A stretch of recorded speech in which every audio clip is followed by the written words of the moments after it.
Part 1. Chapter 1. 10 years earlier.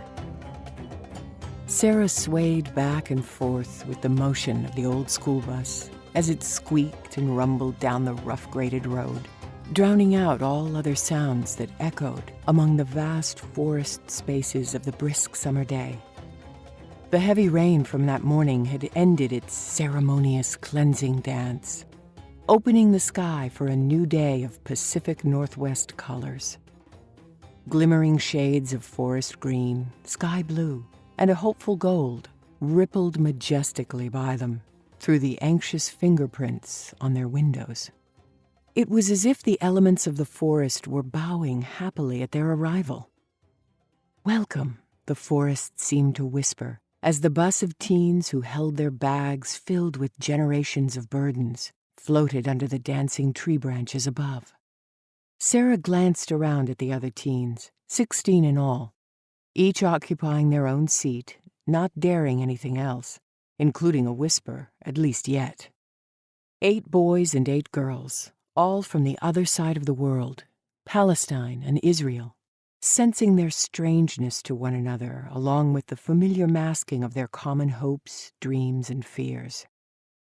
The bus and the trees listened to the voices of inner turmoil inside the minds of the youthful passengers like whispers, always present on the first fateful ride through the parted trees on the road to camp. The arguments and pressures from the voices of their homelands and their peoples ever present in their heads, none more than those of their parents, closest relatives, and friends. "Be careful," Dana's grandmother had cautioned softly with a weight of seriousness included.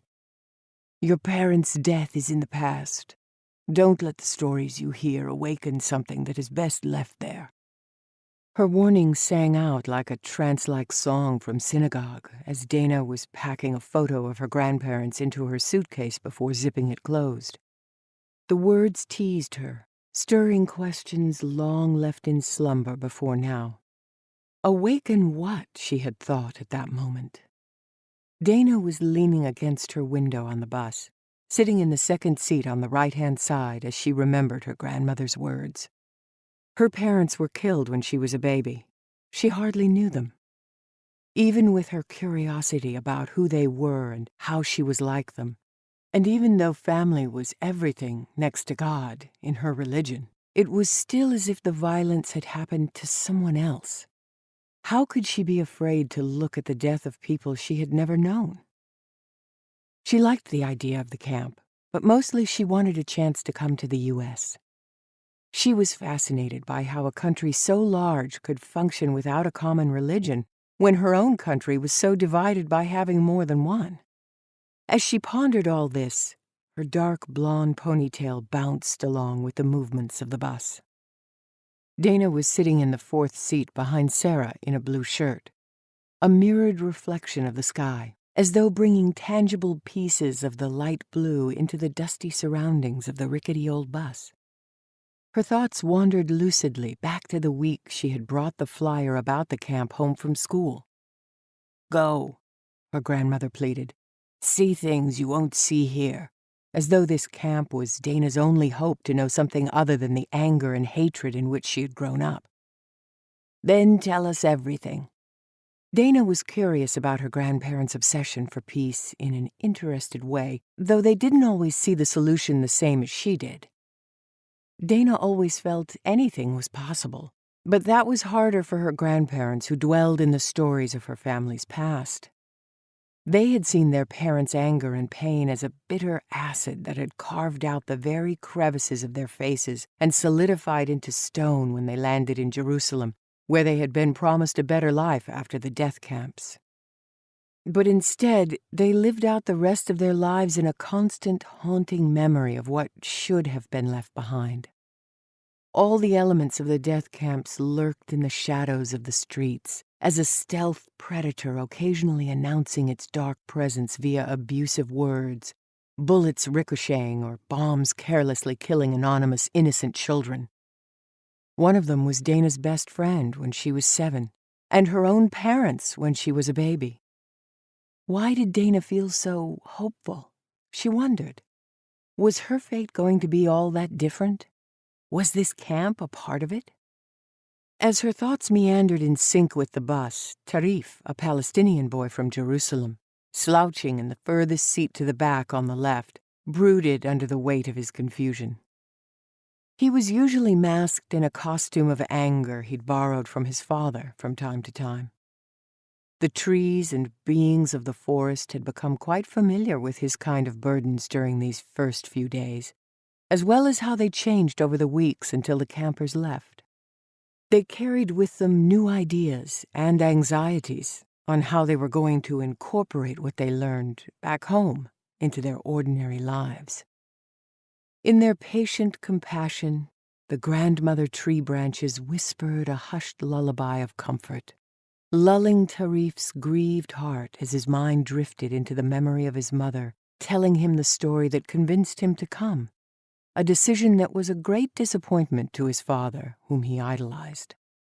She told him that she could not hate the Jews as his father did, and would never raise a hand or share a word to harm them. His mother went on to explain that when she was little, she had the terrifying experience of being surrounded by a gang of Jewish boys when she took a wrong turn from market one day, leading her down an alley in a Palestinian ghetto. The boys had worked themselves up through the courage of their numbers to abuse and attack her. The hatred in their eyes was unlike anything she had ever seen. A total separation from love or God, so far removed from their natural childlike innocence, and it terrified her in a way she could never forget. There was something so dark behind their eyes, beyond the individual hearts driving them, that not even those boys could stop themselves from the forces that drove them, even if they had wanted to. She knew their eyes revealed the hatred of centuries of persecution and abuse.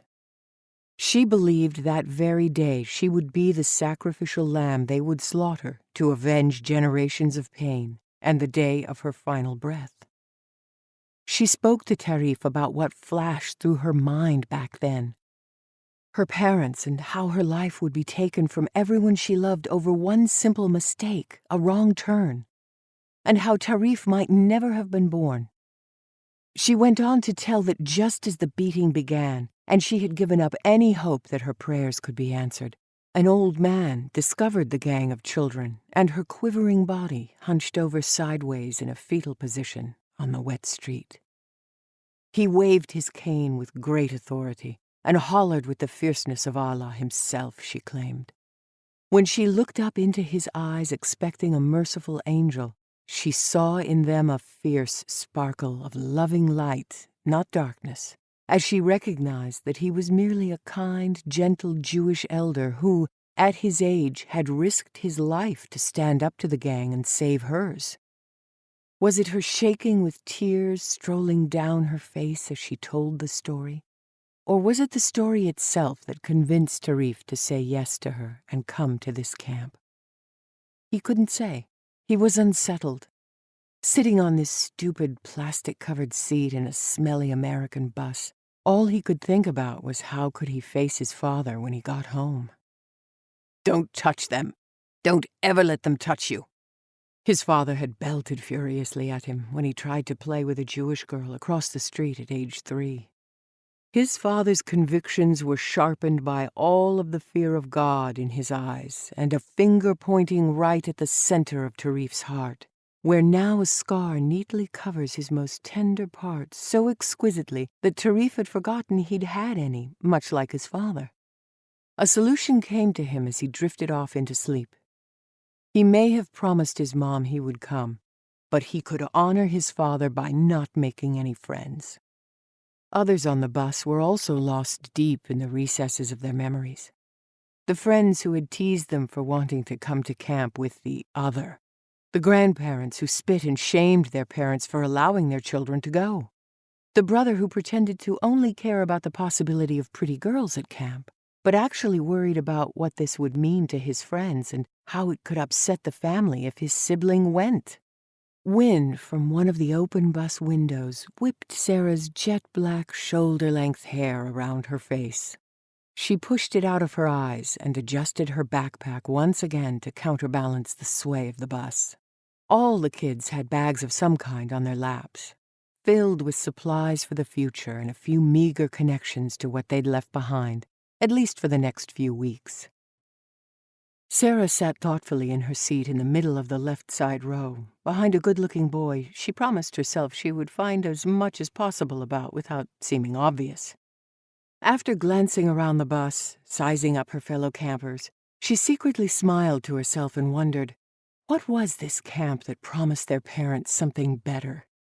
Maybe a place of uncommon stories or adventure, she daydreamed. Her own mother was supportive of her interests to come to America, the country where her parents had been born. Sarah was 5 when they left and hadn't been back to see her grandmother since. She was eager to get to know this land and her people they had left behind here. Camp intrigued her, but she wasn't without her doubts. "Stay open," her mom had said, as if reading her mind, while Sarah read the flyer her mom had handed her from the school where her mother had taught. Sarah was skeptical at first as she thought of her father's failed attempts to bring about peace, as well as her own. Sarah had once tried to create a day of play between kids from Palestine and Israel, but the administrators in charge of the center kept bringing up concerns until summer finally passed into autumn and everyone had lost interest. Her mom had been a major source of support then, and Sarah's heart had broken for her mom in memory of her father as much as it did for the dream once again smothered by old stories and fear that never seemed to end. If only everyone could see the possibility. But they didn't, and already she decided she didn't have what it took to be a leader of peace or take over her father's dream. She was determined to get on with being an ordinary girl instead and indulge more in her interest in boys like her friends, much to their delight. This summer was going to be completely different, she had decided, until the flyer had come. As the bus glided and rocked, Sarah glanced at the driver for a few moments as he steered the bus nonchalantly through curves. He seemed bored, or at least uninterested, much like some of the elders she had known at the center. She wondered how many times he'd done this before.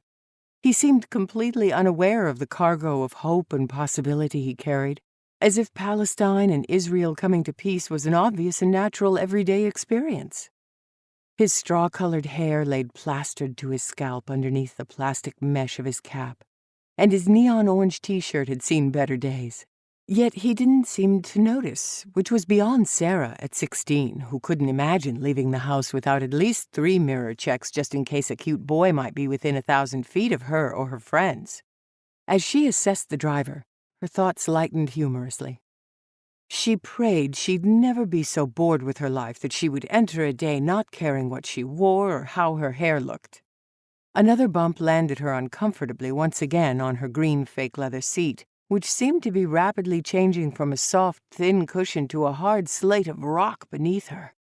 How far out in the forest are we now? How much farther? She wondered, feeling herself getting impatient. To avoid thinking about the growing ache in her tailbone, her mind wandered again to her friends she'd left behind at home. Would she have any stories to tell them that would help them to understand and be supportive? This again, one had said.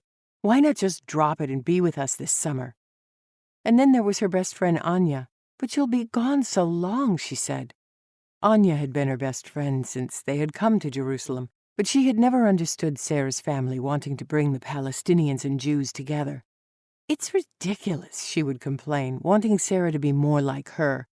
I probably won't get chosen anyway, Sarah had said to soothe her, really believing it. But Dr. Meg, the camp counselor in America, was fascinated by Sarah's attempts to create a day of play, even more so that it fell through in the end, much to Sarah's surprise. Sarah wasn't completely without understanding of her friends. Secretly, she hoped for more than just what the camp brochure talked about. She had ideas beyond all that the camp offered, including daydreams about the possibility of romances or long kisses. She only dared to hope to at least have that. She laughed to herself at her fantasies of how one romantic kiss could lead to world peace, and then she cringed at what her father might say at her silliness. Before her thoughts could once again melt deliciously into more daydreams, The dusty yellow bus lurched to a halt. Sarah quickly looked out the window at a sea of redwoods mixed with the trail of dust behind them, briefly catching the eye of another girl on the bus doing the same. The driver motioned them with a wave of his right hand in a way that said this was it, time to get off. Relieved to finally stand up, the campers grabbed their various items quickly and silently made their way out of the bus one by one, greeted by the smell of evergreen firs and redwoods mixed with the odor of burnt oil from the hot bus engine. Welcome to Peace Camp. Or should I say, Shalom Leka and Salam. A tall woman wearing a green camp shirt and tan Columbia shorts confidently spoke as she stood in on a spot between them and a trail that Sarah hoped would lead to some semblance of civilization. "I'm Dr. Meg," she smiled, taking each face in and sizing up her task for the next few weeks ahead. Sarah thought she looked to be in her 40s, though she seemed to have more energy than any of the disoriented teens standing dazed at her disposal, many of whom awkwardly shifted from one foot to the other, shifting their packs. Dr. Meg seemed to know their anxieties as she gave them time to take in their surroundings, and then she spoke. "Thousands of kids have come to this very spot with a lot of questions and not knowing a single soul when they got here," she stated thoughtfully. "These guardian pines know their stories well." She looked up at two towering trees that seemed like they'd been there since the forest began. "Trust me," she smiled kindly. "You are not alone." Sarah wondered what she meant by that, but didn't have much more time to consider it. "Let's head to your new homes for the next 3 weeks, shall we?" Dr. Meg chirped enthusiastically, in a way that might have been annoying on an ordinary day, but soothed a concerned and tender Sarah after her long, silent trip alone in her thoughts. She was used to having Anya or her mom to talk to, but Anya had abandoned her before she left to follow her family's beliefs of hatred and separation, claiming Sarah was crazy and unstable. She sucked in her breath as she let in the thought that she would be facing the next weeks ahead alone without any support from her former best friend. The 16 campers slung their packs on their backs and stumbled awkwardly forward in silence as they gazed around at the towering guardians Dr. Meg had pointed to. Sarah noted how they softened the light of the bright sky above them.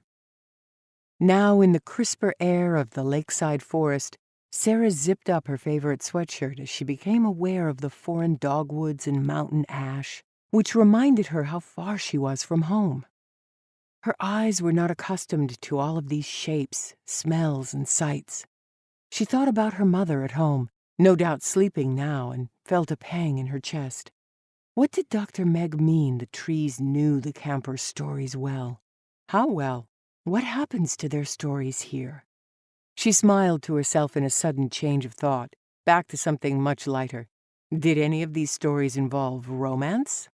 Before her thought had a chance to evolve into anything more interesting, her toe caught a tree root that was fingering its way into the well-worn path beneath her. It lurched her awkwardly forward, narrowly missing the unhappy boy hunched over in front of her, whom she remembered from the back of the bus. Turning a light shade of red at her near miss and the irony of her stumbling at the mere question of romantic stories, she thought to herself, "Focus, Sarah," as she surveyed the silence of the group. None of us are even talking to each other yet. Her eyes caught more craggy roots firmly planted in the heavily trodden path ahead. As thoughts wandered into her head, tread thoughtfully. More obstacles lay ahead. From the front of the pack, Dr. Meg's experienced voice interrupted Sarah's thoughts as she slowed the group and turned toward them. "The boys' lodging is down this path." She pointed to an opening to the left of the tired group. "Just follow it straight that way, and your counselor Rob will be in the Eagle cabin waiting for you." The first boy looked ahead and then hesitantly at his crew behind him. Perhaps at the thought of leading these wary boys without an American to keep them safe from the long-held traditions of abuse to the other. But hesitance seemed to surrender into something stronger and simpler, a kind of good humor at this unexpected role, as though he understood these moments were part of the bargain for getting so much time away from home, parent-free. The 8 boys, each with their own reasons for hesitation, silently filed toward the path ahead, perhaps with similar surrendered understanding. They slowly disappeared into the mysterious branches before them as the girls continued on behind Dr. Meg in equal silence.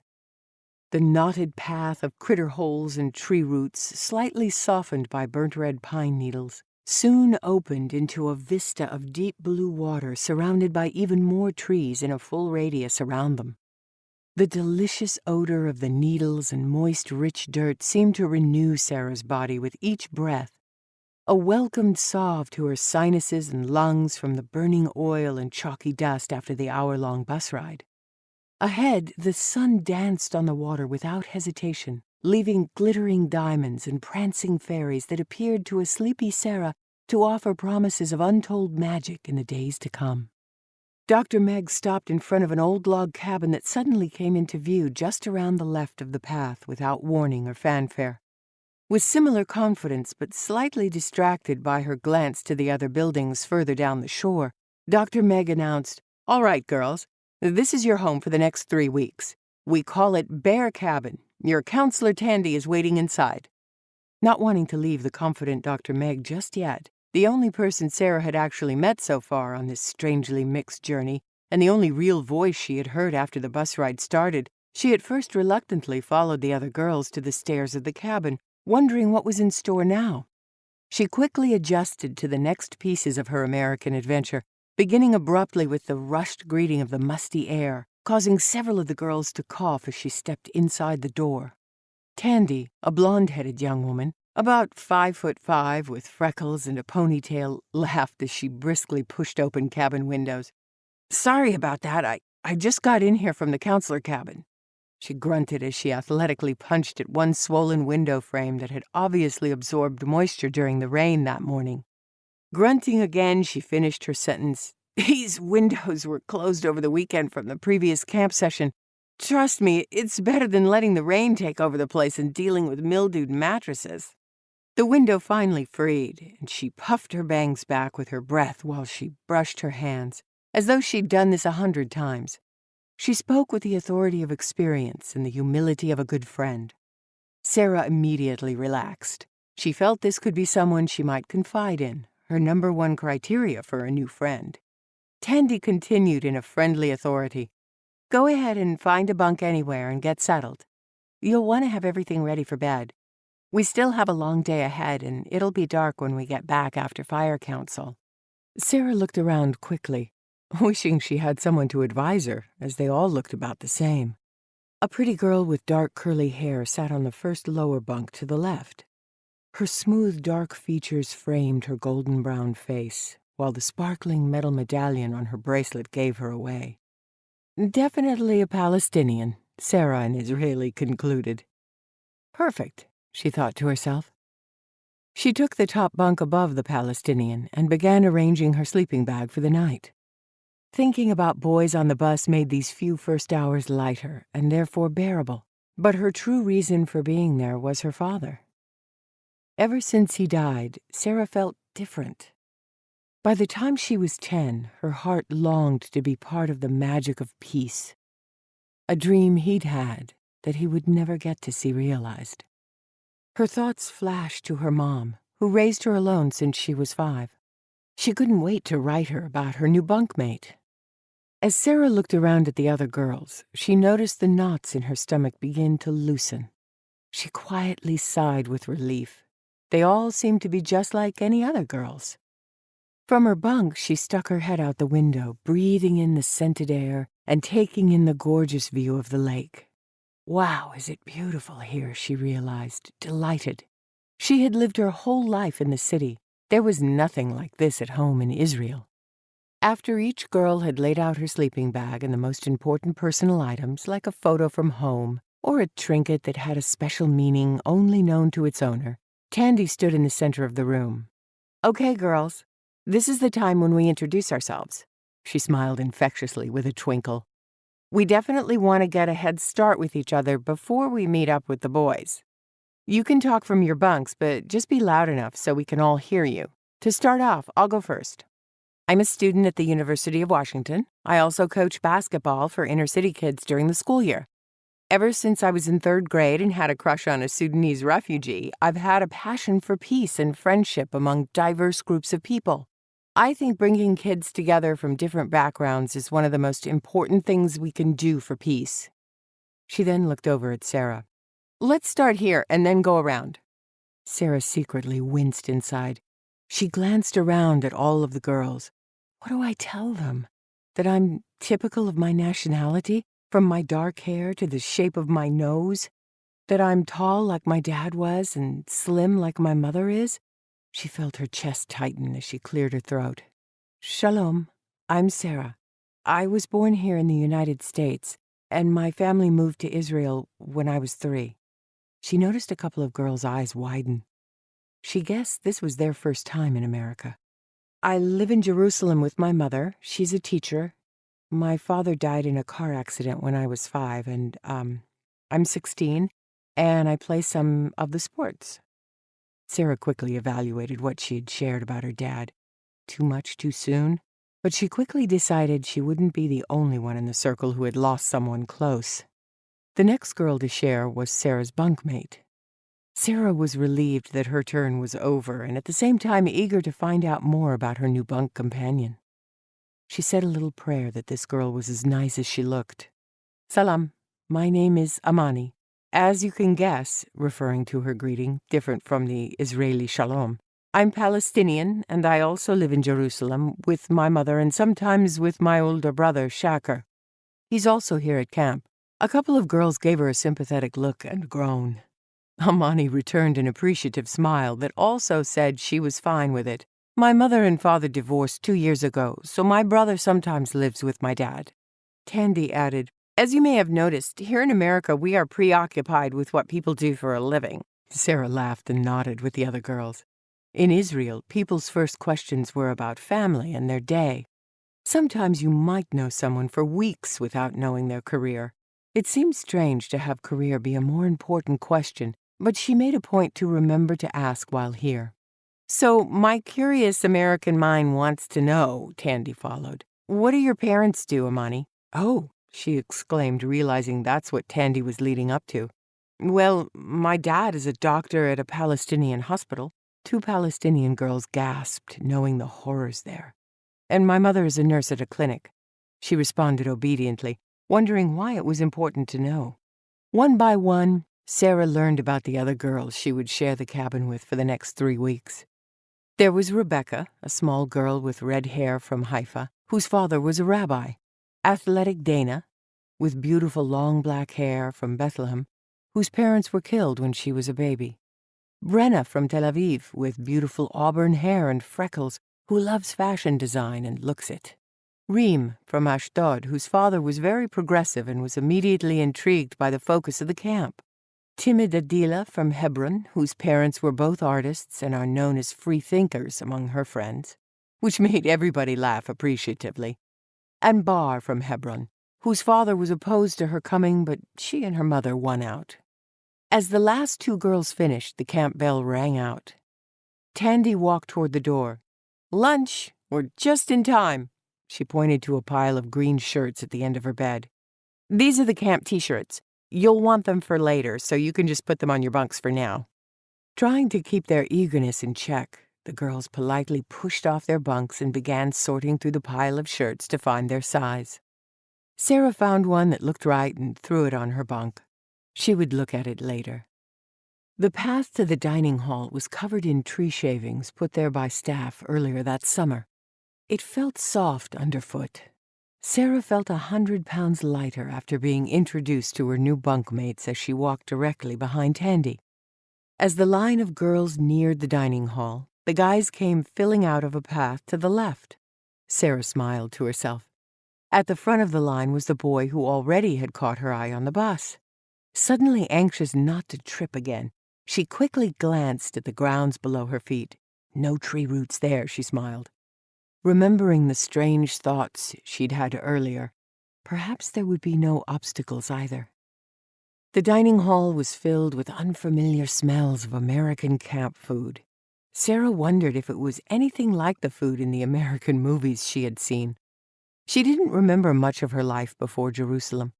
Her eyes moved throughout the long wooden tables and benches that had fed hungry campers for decades. The echo of each step on the wooden floors bounced to the vaulted ceilings, magnifying everything.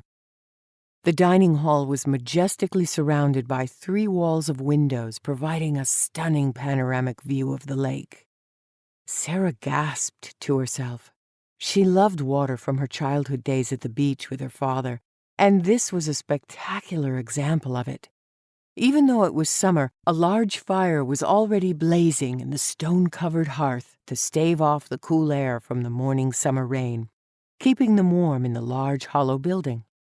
Dr. Meg stood at the front of the room next to the fireplace with a young man Sarah hadn't seen yet. "A warm American welcome to all of you," the youthful-looking man with short black hair and long dark lashes called out in a chipper voice. "My name is Rob. For the half of you that haven't met me yet, I'm the guy's cabin counselor, and I'm here to help all of you survive the wild out there with a lot of fun and activities that will make it easier for all of you to get to know each other. However, we also have a few things that some of us consider not as fun from time to time and a few rules to follow." Sarah wondered how long Rob had been a counselor at this camp and if he had come here as a camper. What did he know about Palestinians and Israelis? Did it matter? As if to answer her, he began, "Before I get started, I came to this camp for the first time when I was 14. I'm Palestinian, but I grew up in America, and I have a half-brother whose mother is Jewish." Campers' eyebrows raised, and there were a few hushed gasps as mouths opened. As you can imagine, it was a little confusing for all of us at times, even for my father, who loved us both. We had family back in Palestine, and this made it very difficult for me and my brother. This camp was a miracle because we felt the tension even this far away. We learned it was okay to love each other no matter what anyone else thought. Okay? So enough about me for now. Sarah caught herself with her mouth gaping open. She couldn't believe this story. It was a rare story at home that happened every once in a while, but usually with grave consequences to the families. She had so many questions rolling around in her head. "We'll continue to get to know each other over the next few weeks," Rob continued. "But for now, let's talk about the rules and what you can expect. This afternoon, we'll have a swimming test to see who'll be able to swim in the lake. Cabin groups will also be assigned activities such as art, acting, nature walks, bird watching, softball, soccer, and volleyball. Each morning, we will sound the wake-up bell at 7 a.m. A collective groan filled the air.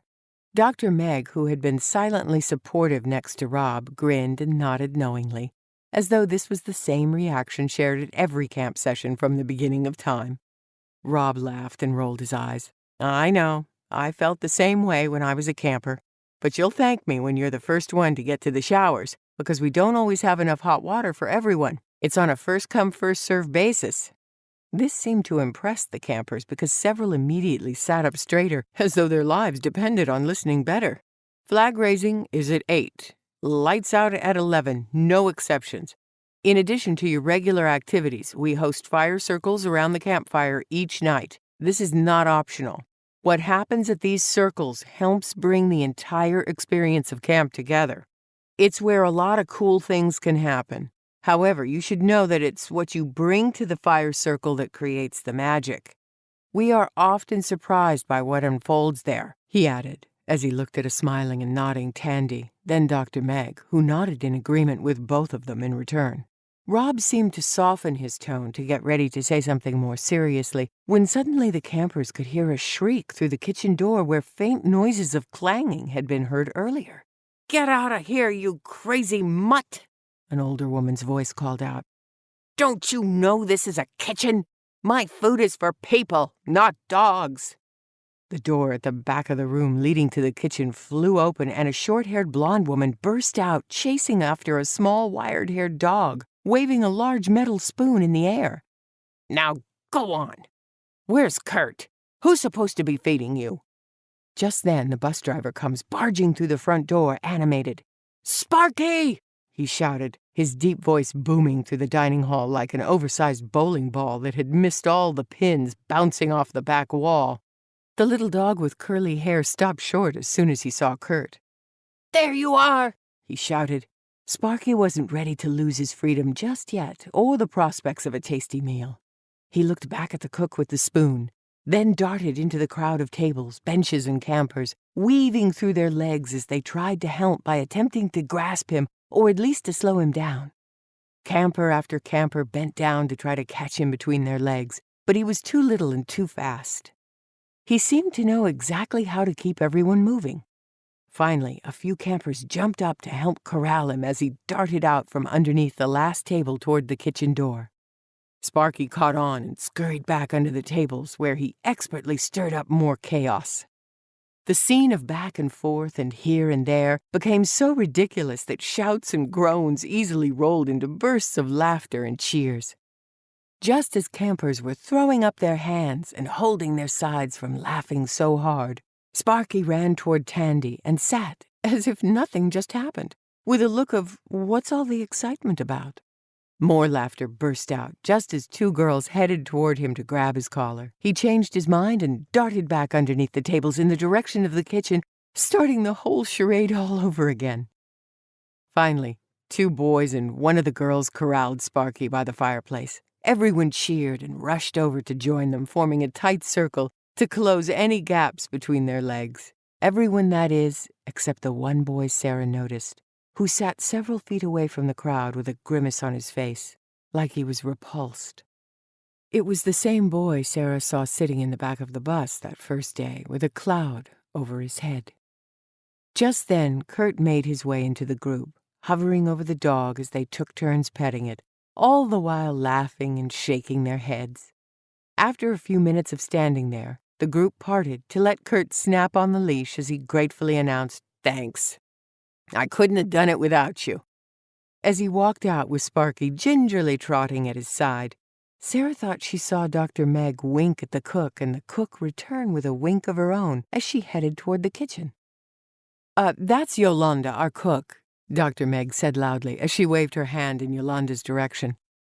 "I highly suggest you be nice to her, as the most important part of our camp experience is entirely in her hands," she joked as Yolanda waved her spoon in the air, combining a mock threat and wave to everyone as she exited.